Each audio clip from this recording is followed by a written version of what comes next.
How to put RSI on MetaTrader 5. Hello everyone, I am Bishaka and welcome to our channel. Now let's get right into the tutorial.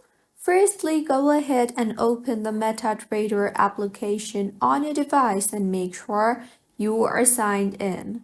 Now, here on the bottom of your screen from the second option, you will see the charts option.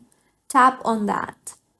In the interface that you will then be led to, go ahead and tap on the F icon and further tap on the plus symbol beside the main window option. Now, scroll down and under the Oscillators tab, you will see the Relative Strength Index, also known as RSI option. Tap on that. Now, all that you have to do is choose your parameters, styles, numbers, and time frames. Edit all of these according to your preferences and tap on the Done option on the top right of your screen. And this is how you can put RSI on MetaTrader 5 application quickly and easily.